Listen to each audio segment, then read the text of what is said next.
Assalamualaikum warahmatullahi wabarakatuh.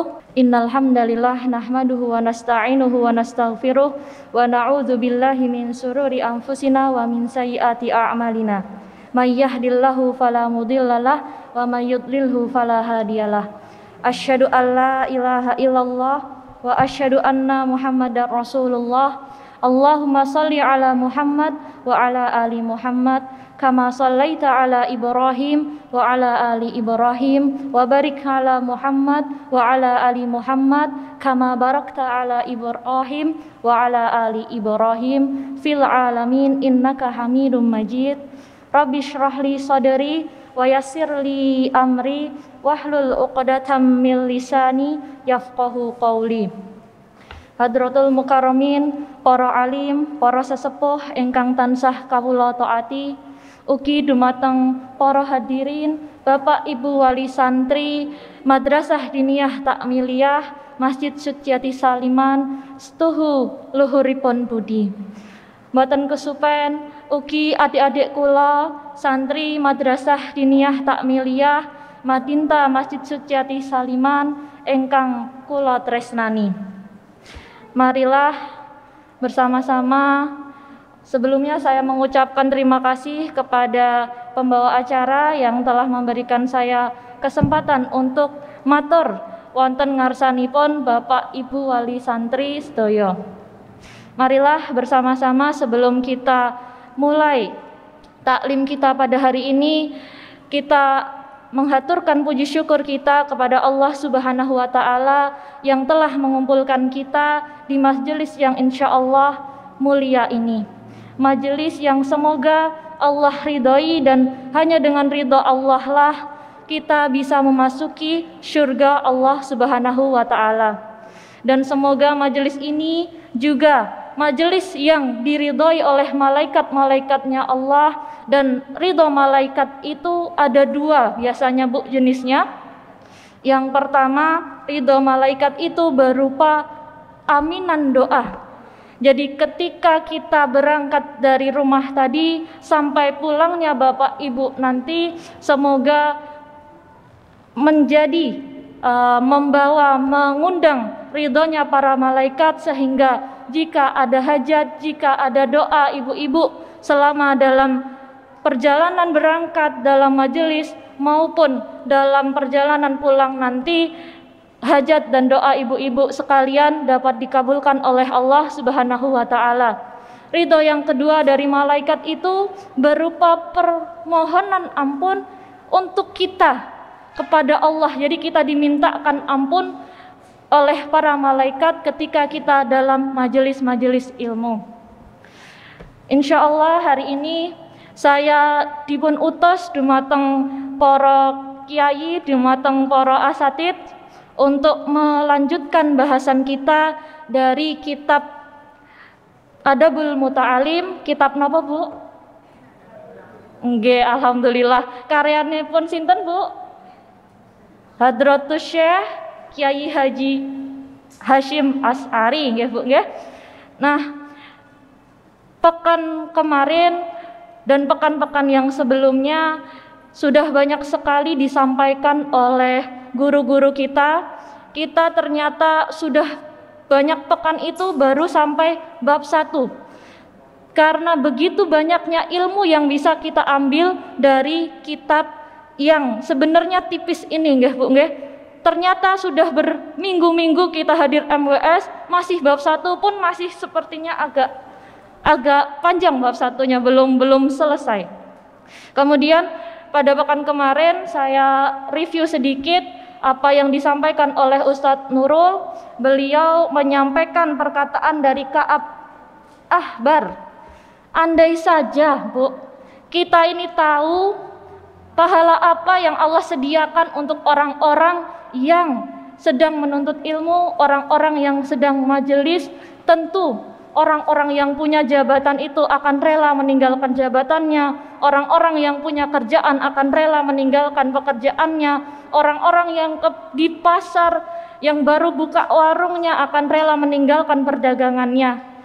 Bahkan kemarin saya dengar juga dari Ustadz Nurul, beliau menyampaikan bahwa kalau tahu pahala majelis ini, uyel-uyelan pun bisa sampai berantem gitu ya, sampai perang gitu ya Bu ya, saking kita ini berusaha untuk mencari, meraih kemuliaan majelis ilmu. Kemudian para ulama salaf juga sudah menyampaikan bahwa sebaik-baik pemberian adalah akal dan seburuk-buruk bencana adalah jahal. Jahal itu apa? Nanti coba kita uraikan lagi ya Bu. Saya kurang setuju sebenarnya kalau jahal itu hanya diartikan sekedar bodoh. Nanti coba kita ceritakan apa sebenarnya maksud jahal itu. Kemudian ilmu ini juga menjadi tempat kita untuk berlindung dari tipu daya syaitan. Syaitan itu susah kalau harus menggoda orang yang berilmu. Karena orang yang berilmu itu pasti akan berhati-hati. Orang yang berilmu dan beradab yang baik itu pasti akan mengamalkan ilmunya, dan ketika ilmu diamalkan itu segala bentuk godaan syaitan tidak akan mempan. Ngaten nggih? Yang selanjutnya kemarin Ustadz Nurul juga menyampaikan bahwa ilmu ini bisa menjadi tempat kita bersembunyi dari muslihat orang-orang yang dengki. Kemarin orang-orang yang dengki itu diceritakan tetangga yang suka menggibahi tetangga yang lain ya, karena iri, karena dengki dengan mungkin pencapaian dari tetangganya. Yang lebih bahaya dari sekedar diomongin tetangga Ibu menikah adalah keburukan atau kejahatan dari mata orang yang mendengki kita.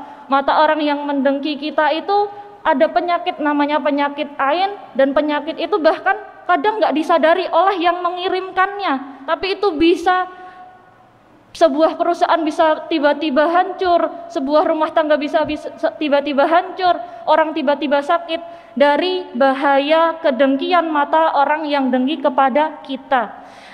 Dan yang terakhir, ilmu ini menjadi petunjuk bagi akal kita. Senada dengan yang telah dikatakan oleh para ulama salaf, ada sebuah nazam. Nazam itu syair. Kalau di pesantren-pesantren biasanya dinyanyikan nggih Bu. Tapi alhamdulillah kula niki dari keluarga semua kemampuan nyanyi sudah diambil alih oleh adik saya yang paling kecil. Jadi saya nggak komanan bagian bisa nyanyi. Kalau dulu di pesantren teman-teman itu kalau nazoman bagus-bagus nonton, saya tetap mantep. Kalau nazoman kayak gini Bu saya bacanya. Nggak pakai nada. Menikah adalah sebuah syair, ma ahsanal aqlu wal mahmudu man aqala. Ma ahsanal aqlu artinipun betapa indahnya akal. Wal mahmuda man aqala, dan terpujilah orang-orang yang berakal. Bapak, Ibu, akal niku punapa? Apakah akal itu sama dengan kecerdasan? Dalam kitabnya, kitab Al-Azkiyah, Ibnul Jauzi pernah menuliskan dari sahabat mulia Abu Darda radhiyallahu anhu. Beliau berkata, maukah saya tunjukkan, maukah saya sampaikan kepada kalian alamatul aqil. Alamatul aqil menika alamat tanda-tanda dari orang yang berakal. Abu Darda kemudian menyampaikan 6 hal tanda-tanda orang berakal. Yang pertama punika adalah yatawaddo'a liman fauqahu.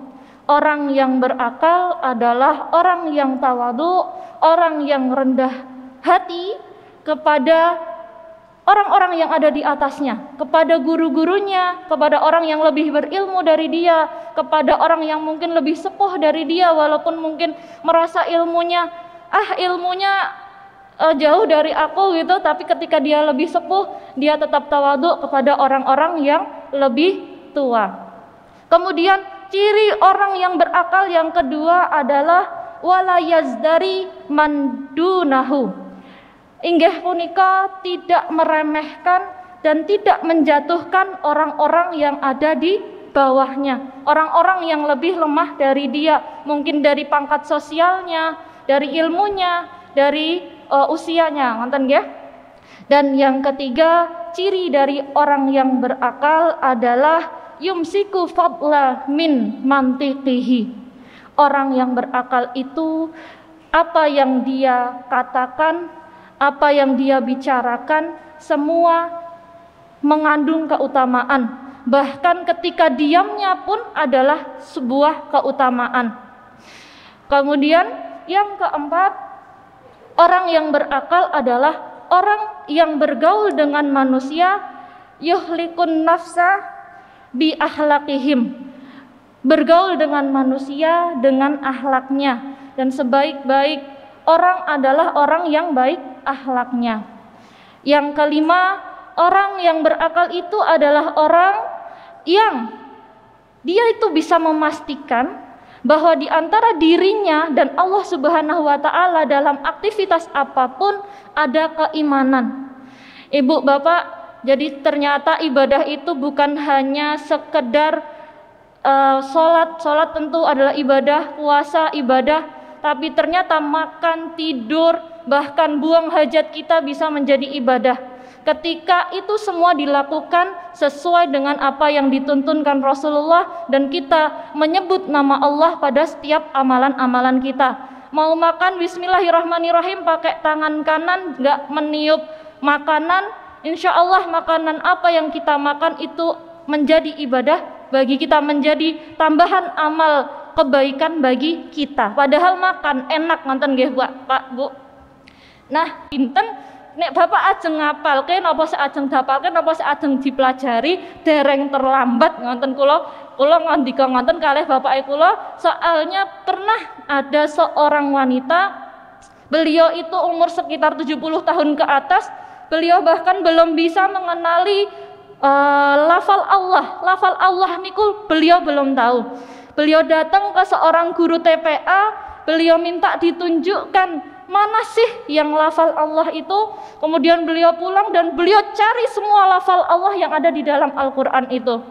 Beberapa tahun kemudian beliau ketagihan untuk mempelajari Al-Quran, umurnya sudah 70 tahun lebih ya Bu ya. Beliau kemudian berhasil menghatamkan hafalan Al-Quran dalam usia yang sudah 60 tahun. Jadi bapak saya yang 60 tahun tadi belum terlambat kalau hitungannya dihitung dari ibu-ibu yang sudah 80 tahun ini. Jadi yang ingin saya sampaikan adalah benar-benar menuntut ilmu, menghafal Al-Quran, mau menghafal hadis, mau menghafal mungkin kitab-kitabnya para ulama, tidak ada yang namanya terlambat. Kita semua masih punya waktu selama kita masih diberi umur oleh Allah Subhanahu wa taala. Kemudian pada bait yang berikutnya, falaisa yasluhu nutqul mar'i fi jadali. Artinipun nggih menika tidaklah ada kebaikan ketika dalam sebuah perdebatan itu kita berbicara. Kemudian langsung saya sambung ke bait yang selanjutnya, wal jahlu yufsiduhu yauman iza su'ila. Padahal kejahilan itu telah meyufsidu menika telah membinasakan mereka sejak kalimat pertama perdebatan itu dimulai. Jadi baru mulai mau berdebat, kalau berdebatnya itu untuk sesuatu yang malah akan memperkeruh keadaan, tidak mendatangkan solusi, baru mulai satu kata pertanyaan yang dilontarkan itu sudah merupakan kebinasaan. Ibu-ibu, saya tadi mencari bagaimana sih cara atau adab dalam berbeda pendapat, adab dalam mungkin berselisih, ngonten nggih, mempunyai satu orang mempunyai pendapat yang A dan satu orang punya pendapat yang lain. Disampaikan oleh Hatim Al-Asam, beliau berkata bahwa pada diriku ada 3 karakter yang kalau 3 karakter ini aku selalu pegang, yang dengan 3 karakter ini saya bisa menghadapi semua musuh-musuh saya. Karakter yang pertama yang disampaikan oleh Abu Hatim Al-Asam adalah ketika aku berdebat atau ketika aku berselisih dengan orang, ketika aku berbeda dengan orang, aku akan bergembira ketika ternyata pendapat lawanku benar. Jadi kalau berdebat kadang-kadang kalau lawannya itu benar kita kesel. Nah, Al-Hatim ini menanamkan dalam dirinya sebuah karakter kalau orang itu benar, setelah disimak, setelah disampaikan penjabarannya ternyata dia itu benar, sebagai pihak yang mungkin salah, kita harus senang dan bergembira dengan kebenaran lawan kita. Kemudian yang kedua, aku sedih jika lawanku yang berbuat salah atau pendapatnya keliru. Kalau kita berdebat kadang orang lain salah, kita menang, kita ternyata kalau Al-Hatim menerapkan karakter bahwa kalau lawannya salah dia ikut bersedih. Dan yang terakhir, aku menjaga diriku untuk tidak zalim terhadap lawanku. Apa yang disampaikan oleh Al-Hatim Al-Asam ini sampai kepada imam kita, Imam Ahmad bin Hambal, dan beliau memberikan komentar terhadap 3 karakter yang dipegang oleh Al-Hatim ini. Subhanallah, betapa indahnya, betapa tingginya akal dari Al-Hatim ini, karena sesungguhnya orang yang berakal itu adalah orang yang dapat menahan diri, orang yang dapat menerima sebuah perbedaan. Pada bait yang selanjutnya dalam kitab Adabul Muta'alim, wal ilmu asyrafu syai'in nalahu rajulun malam yakun fihi ilmun lam yakun rajulan. Pada bait ini intinya adalah ilmu itu adalah anugerah yang terbaik yang bisa didapatkan oleh laki-laki. Kita sudah tahu bahwa para nabi, para ulama sesungguhnya tidak mewariskan dinar atau dirham, tapi mereka mewariskan ilmu kepada kita. Dan sebaik-baik seseorang adalah yang mendapat warisan paling banyak terhadap ilmu dari para nabi dan para ulama.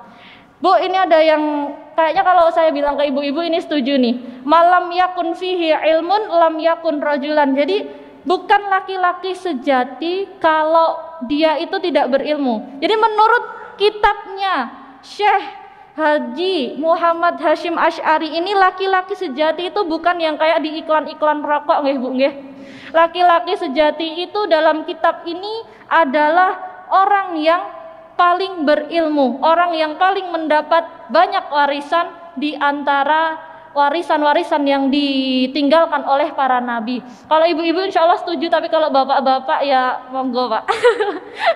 Kemudian pada nazam yang terakhir, ta'allamal ilma wa'mal ya ukhayya. Ini adalah ajakan untuk kita semua, ajakan untuk seluruh, ya kita semua aja Bu. Ta'allamal ilma wa'mal ya ukhayya. Tuntutlah ilmu dan amalkanlah ilmu wahai saudaraku.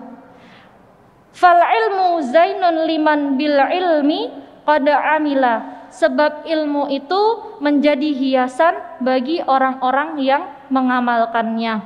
Punika wau adalah bait nazam, bait syair dari seorang penyair dalam kitab Adabul Muta'alim. Saya lanjutkan pada paragraf yang selanjutnya.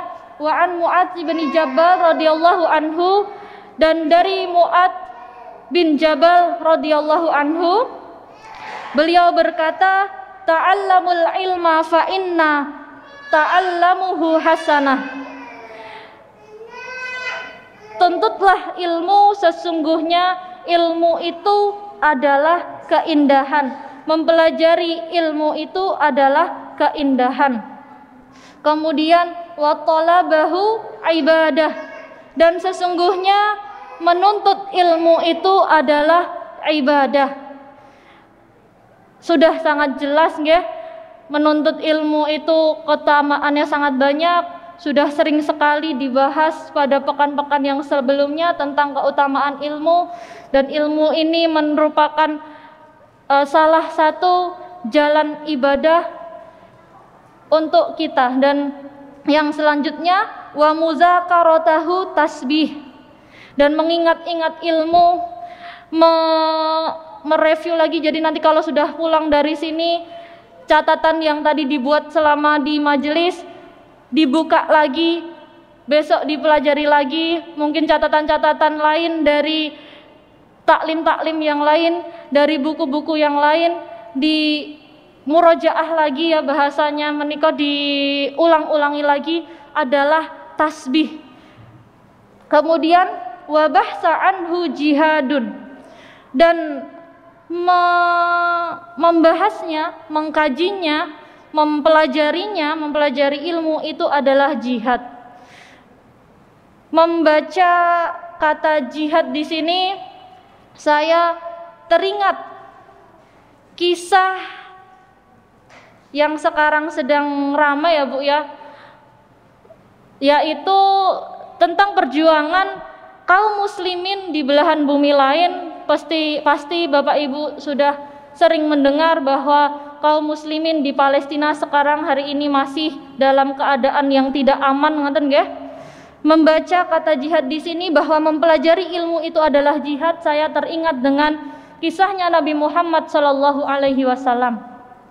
Nabi Muhammad sallallahu alaihi wasallam itu ternyata dari awal kenabian beliau sampai akhir kenabian beliau selama 23 tahun tidak pernah beliau lepas dari memikirkan Masjidil Aqsa, memikirkan orang-orang yang ada di Palestina. Ibu, Bapak, Palestina menika, Masjidil Aqsa menika menjadi kiblat pertama bagi umat muslim. Jadi Nabi Muhammad itu selama 13 tahun, kan tadi 23 tahun ya Bu ya, 13 tahunnya itu sholat menghadap ke Masjidil Aqsa. Di situ Allah sedang membangun kontak batin antara Nabi Muhammad dengan Masjidil Aqsa. Kemudian yang sangat kita sudah sangat kenal ya, kejadian yang sangat istimewa, yaitu pada kejadian Isra Mi'raj. Bukan ada cerita ya Bu ya, kita sudah sering mendengar cerita pada kejadian Isra Mi'raj itu, Allah perjalankan Nabi Muhammad dari Masjidil Haram ke Masjidil Aqsa naik burak. Kalau dipikir-pikir sebenarnya ngapain harus naik burak, nonton nggih Bu nggih? Kan bisa celing aja gitu langsung tiba-tiba sampai ke Masjidil Aqsa. Kenapa harus diperjalankan? Karena di situ Allah sedang ingin menunjukkan ilmu kepada Nabi Muhammad. Ini loh Muhammad, ada satu masjid selain dari Masjidil Haram yang sedang terjajah. Waktu itu dijajah oleh bangsa Romawi. Allah sedang ingin menunjukkan seluk-beluk dari daerah-daerah di sekitar Masjidil Aqsa. Karena itu kan nanti dalam perjalanannya Nabi Muhammad itu disinggahkan di Madinah, disinggahkan di Madian, nanti disinggahkan di Bethlehem, ngonten nggih. Itu semua adalah ilmu yang Allah anugerahkan kepada Nabi Muhammad untuk mengkaji tentang Masjidil Aqsa. Nah, kemudian setelah itu ilmu yang sudah didapatkan, yang sudah Allah berikan kepada Nabi Muhammad tentang Masjidil Aqsa ini, Nabi Muhammad sampaikan kepada para sahabatnya. Karena nggak mungkin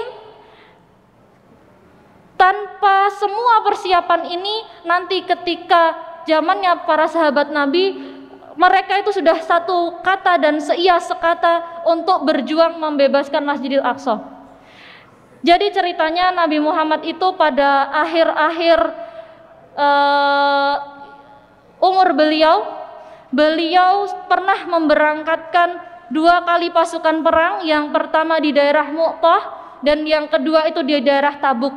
2 daerah ini adalah daerah-daerah yang Rasulullah coba untuk buka, ditaklukkan supaya Rasulullah punya jalan, punya akses untuk menuju Syam, untuk menuju Masjidil Aqsa. Jadi ceritanya Masjidil Aqsa ini sangat jauh dari Mekah. Kalau ujuk-ujuk ke sana bawa makanannya dari Mekah, bawa minumannya dari Mekah, itu akan sangat menguras tenaga para prajurit. Belum sampai sana nanti sudah kepayahan sendiri, sudah kelelahan, sudah kekurangan pangan dan kekurangan minum.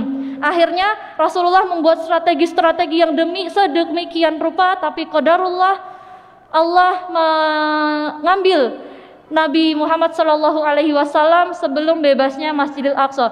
Jadi kata jihad di sini tadi, Nabi Muhammad itu ketika ingin membebaskan Masjidil Aqsa tidak memulai dengan perang.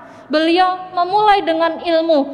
Allah memulai mengenalkan kepada Nabi Muhammad tentang Masjidil Aqsa ini dengan ilmu-ilmu, yang kemudian ilmu-ilmu ini meresap kepada hati-hati para sahabat, kepada keluarga Nabi Muhammad dan kepada kaum muslimin ketika itu, dan sampailah nanti pada waktunya Masjidil Aqsa ini bisa dibebaskan pada zamannya Umar bin Khattab. Dan cerita ini ternyata tidak terjadi satu kali, Bu, sudah 3 kali terjadi. Yang pertama di eranya Nabi Musa alaihi salam dan Nabi Harun alaihi salam. Jadi ketika itu Nabi Musa dan Nabi Harun itu punya diperintahkan oleh Allah bersama Bani Israel untuk melakukan hal yang sama dengan Nabi Muhammad tadi. Ternyata Bani Israel ini nggak bisa diajak untuk membela Nabi Musa, itu nggak mau Bani Israel ini. Yang dilakukan oleh Nabi Musa dan Nabi Harun alaihi salam ketika itu sama. Nabi Musa dan Nabi Harun alaihi salam mendidik generasi muda Bani Israel yang kemudian nanti lahir yang namanya Yusha bin Nun, dan Masjidil Aqsa ini bisa dibebaskan juga oleh muridnya. Jadi yang merintis dari guru-gurunya, yang membebaskan biasanya murid-muridnya. Terjadi sekali lagi ibu-ibu, ini di eranya Nuruddin Zangki, Imaduddin Zangki, dan yang akhirnya bisa membebaskan Masjidil Aqsa yang kita sekarang kenal adalah Salahuddin Al-Ayyubi. Padahal itu bukan proyek sehari semalam ya, itu adalah proyek bergenerasi-generasi. Jadi kalau hari ini Masjidil Aqsa masih seperti itu keadaannya, saya husnuzon, para guru-guru kita hari ini sedang mendidik murid-muridnya, mendidik kita semua yang kelak akan lahir setelah kita mungkin entah berapa puluh atau berapa ratus tahun, tapi kita yakin dengan janji Allah bahwa Masjidil Aqsa itu akan merdeka. Itu tadi adalah ilmu, mempelajari ilmu adalah bagian dari jihad. Nah, yang terakhir wabat lahu, belum yang terakhir. Wabat lahu qurbah.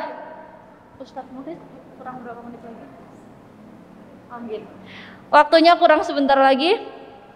Dan yang dua dari yang terakhir, wabat lahu qurbah. Dan menekuni ilmu itu adalah pendekatan diri kepada Allah Subhanahu wa taala. Ini sudah sering juga dibahas nggih Bu nggih? Kita lanjutkan saja karena waktunya sudah tinggal sedikit lagi. Wa ta'limahu man la ya'lamuhu shadaqah. Dan mengajarkan ilmu kepada orang yang belum mengetahuinya itu adalah sedekah. Bapak Ibu sekalian, sebenarnya generasi Islam, umat Islam yang ada di Indonesia saat ini berhutang budi banyak sekali kepada para guru, pada para ulama kita, hingga kita hari ini bisa bersama-sama menikmati yang namanya iman Islam, menikmati iman dan menikmati Islam. Kita tahu Indonesia ini dulunya adalah agamanya bisa dibilang tidak beragama ya, nyembah macam-macam. Kalau dibilang Indonesia itu awalnya Hindu Buddha, saya juga kurang setuju karena Hindu Buddha itu masuk baru beberapa saat sebelum Islam. Kita punya hutang budi yang sangat banyak kepada para guru-guru kita yang telah mensedekahkan ilmunya, yang telah memberikan bahkan mungkin jiwa, raganya, hartanya, tidak hanya sekedar ilmunya ya, untuk memperjuangkan penyebaran Islam ini di Indonesia. Jika kita ingat perjuangannya Wali Songo saja, Wali Songo yang 9 orang saja gitu nggih Bu, yang hanya dalam waktu 50 tahun kita tahu 9 orang wali mampu mengislamkan hampir seluruh Jawa dari yang tadinya Hindu Buddha di bawah kekuasaan Majapahit bisa menjadi Islam. Saya pernah nantangin anak Ulabe atau Ulaa atau Wusto, saya lupa. Saya bilang kepada mereka, oh Wusto. Saya bilang kepada mereka, ini anak-anak Wusto 9 orang. Besok Ustazah kirim coba ke Cina sana. Ustazah kasih waktu 50 tahun. Kira-kira bisa nggak anak-anak Wusto ini bareng-bareng berdakwah di sana mengislamkan seluruh daratan Cina? Pasti kita akan, iya juga ya.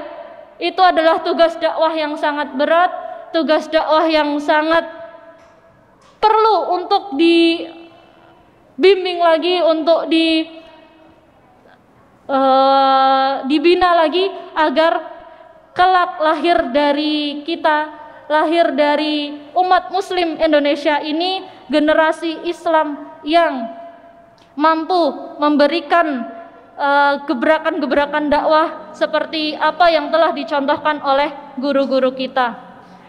Mekaten wau ingkang saged kula aturaken, kula nyuwun pangapunten menawi kathah lepatipun anggen kula matur. Saya ingin matur kepada Bapak Ibu sedaya, wali-wali dari wali-wali santri dari adik-adik Madrasah Diniyah Takmiliyah Masjid Sutyati Saliman, mbok menawa menika dados kesempatan pertama dan terakhir saya bisa matur di ngarsanipun panjenengan sedaya. Kula ngucapaken, kula nyuwunaken pangapunten yang sebanyak-banyaknya apabila selama saya membersamai adik-adik, membersamai putra-putri Bapak Ibu sedaya kathah klenta-klentunipun anggen kula menyampaikan mungkin materi napa tindak tanduk kula. Ugi dumateng para kiai, dumateng para alim, para asatid ingkang sampun dawuh kula matur wonten mriki, kula nyuwun pitedahipun menawi kathah kalepatan kula anggen menyampaikan materi, menapa materinya kok itu kayaknya nggak betul, kula nyuwun petunjuknya. Semoga kita senantiasa diberikan hidayah dari Allah Subhanahu wa taala. Menika mawon ingkang saged kula aturaken. Wabillahi taufik wal hidayah. Wassalamualaikum warahmatullahi wabarakatuh.